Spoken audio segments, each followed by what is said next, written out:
நம்ம தமிழ் சினிமால திறமை இருந்தும் கேரக்டர் சரியில்லாம போனதுனால அழிந்து போன ஹீரோக்கள் யாரெல்லாம் தெரியுமா? லிஸ்ட்ல நம்ம ஃபர்ஸ்ட் பார்க்க போறது ஜீவன். தமிழ் சினிமா தவற விட்ட ஒரு சூப்பரான கலைஞன் இவர் அப்படின்னு சொல்லலாம். கௌதம் வாசுதேவ் மேனனோட இயக்கத்துல சூர்யா நடிச்ச காக்க காக்க படத்தின் மூலமா வில்லனா நம்ம தமிழ் சினிமாக்குள்ள அறிமுகமானவர் தான் இவர். அதன் மூலமா ரசிகர்களோட கவனத்தை பயங்கரமா ஈர்த்துட்டாரு.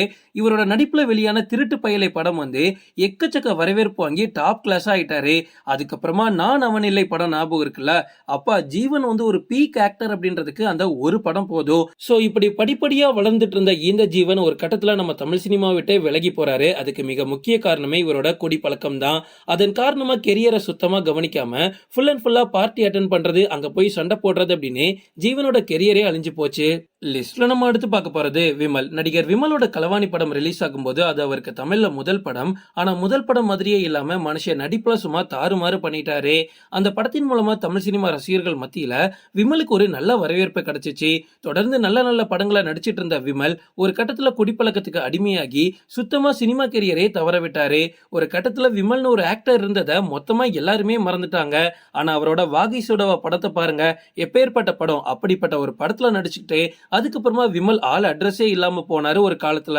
இப்ப மறுபடியும் தொடர்ந்து படங்கள் பண்ணிட்டு தான் இருக்காரு. பட் இப்ப இருக்கிற நடிகர்கள் எல்லாத்தையும் ஓவர்டேக் பண்ணிட்டு மேல போறது கொஞ்சம் கஷ்டம் தான். லிஸ்ட்ல நம்ம அடுத்து பார்க்க போறது பாபி சிம்ஹா. ஹீரோ மற்றும் வில்லன் கேரக்டர் அப்படின்னு ரெண்டுலயுமே தன்னோட சிறந்த நடிப்பின் மூலமா பட்டையை கிளப்பினவர் தான் பாபி சிம்ஹா.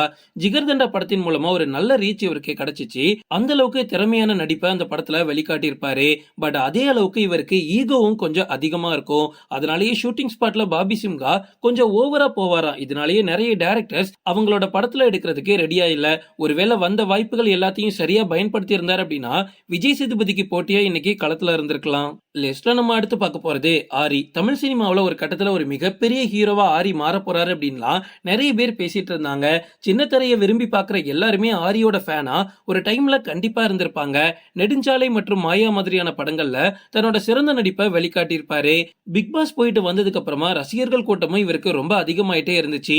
போட்டியில டைட்டில் ஜெயிச்சு வெளியே வந்ததுக்கு அப்புறமா நிறைய விஷயங்கள்ல தேவையே இல்லாம மூக்க நுழைக்கிறது, பேச்சுகள் எதுவுமே சரியா இல்லாததுனால ஒரு கட்டத்துல ஆரி மேல மக்களுக்கு சலிப்பு ஏற்பட்டுடுச்சு.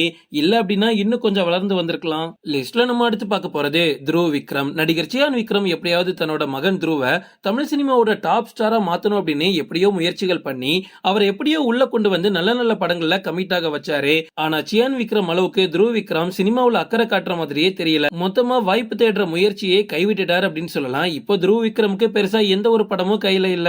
லிஸ்ட்ல நம்ம அடுத்து பார்க்க போறது ஜெய். சென்னை 28 படத்துக்கு அப்புறமா அடுத்தது நிறைய லோ பட்ஜெட் படங்கள்ல ஜெய் நடிச்சிட்டு இருந்தாரு. எனக்கு சம்பளம் குறைவா கொடுத்தாலும் போதும், கதை நல்லா இருந்தாலே நான் நடிக்கிறேன் அப்படின்னு ஜெய் ரொம்ப ஆர்வமா படங்கள் பண்ணிட்டு இருந்தாரு. அதனாலேயே முன்னணி ஹீரோக்கள் வரிசையில ஜெய்க்கு எப்பவுமே ஒரு இடம் இருந்துச்சு.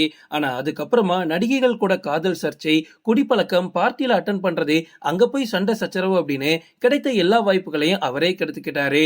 நல்லா வந்துட்டு இருந்த ஜெயோட கெரியர்ல அவரே மண்ணள்ளி போட்டுக்கிட்டாரு. அதுக்கப்புறமா நடிகர் ஜெய் ஒரு ஹிட் படம் கூட கொடுக்க முடியாம திணறிட்டு இருக்காரு. ஓகே ஃப்ரெண்ட்ஸ், இதோட நான் இந்த வீடியோ முடிச்சுக்கிறேன். இன்னொரு இன்ட்ரெஸ்டிங்கான வீடியோல நம்ம சந்திக்கலாம். Stay tuned.